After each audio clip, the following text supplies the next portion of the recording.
क्या इसका मकसद है और क्या कहना चाहेंगे? देखिए, ये वोट अधिकार यात्रा ये एक जन आंदोलन है।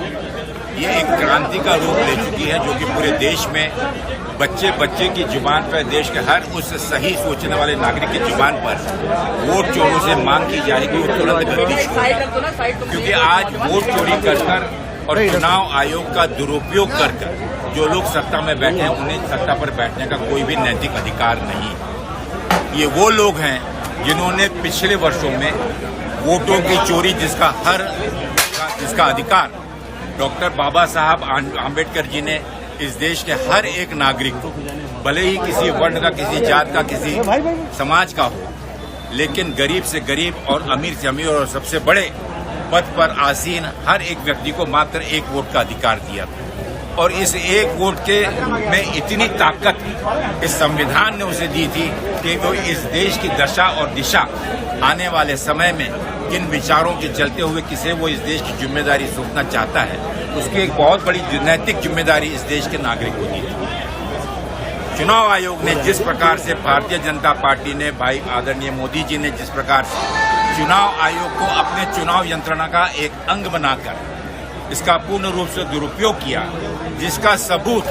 माननीय राहुल गांधी जी ने बार बार संसद से लेकर सड़क पर और मीडिया के सामने भी बार बार इसके सबूत रखे, चुनाव आयोग के सामने सबूत रखकर उस पर स्पष्टीकरण और जवाब मांगा। लेकिन आज की तारीख तक, महाराष्ट्र के चुनाव के बाद, हरियाणा के चुनाव के बाद, आज तक उस पर चुनाव आयोग ने स्पष्ट रूप से किसी प्रकार का स्पष्टीकरण देने से मना किया। ये स्पष्ट दर्शाता है कि चोर की दाढ़ी में तिनका है और चुनाव आयोग यहां तक मुजोरी करने की हिम्मत करता था, जुर्रत करता है कि इस प्रकार की कोई भी सूचना देने का उन्हें मैंडेट नहीं है या उनकी मर्जी है कि वो सूचना दें या नहीं दें। अगर किसी भी प्रकार का चुनाव में धांधली, किसी भी प्रकार की गड़बड़ होती है तो इसकी नैतिक जिम्मेदारी चुनाव आयोग पर होती है और लोगों का विश्वास कायम रहे, इसीलिए स्पष्टीकरण देने का जरूरी है कि वो स्पष्टीकरण कर देकर लोगों को चुनाव आयोग पर विश्वास कायम रख सके, इस प्रकार से स्पष्टीकरण दें। लेकिन आज तक चुनाव आयोग में बैठे वो लोग इतने ज्यादा अपने आप को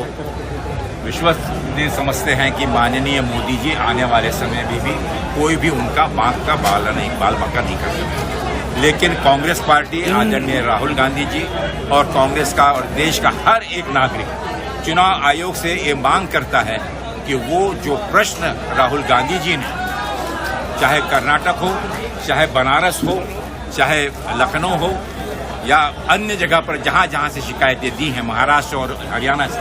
उस पर स्पष्टीकरण दे। लेकिन आने वाले दिनों में जो लोग इस कुकृत्य में लिप्त हैं, उन्हें जेल की हवा खानी पड़ेगी, ये तो निश्चित है। और इसीलिए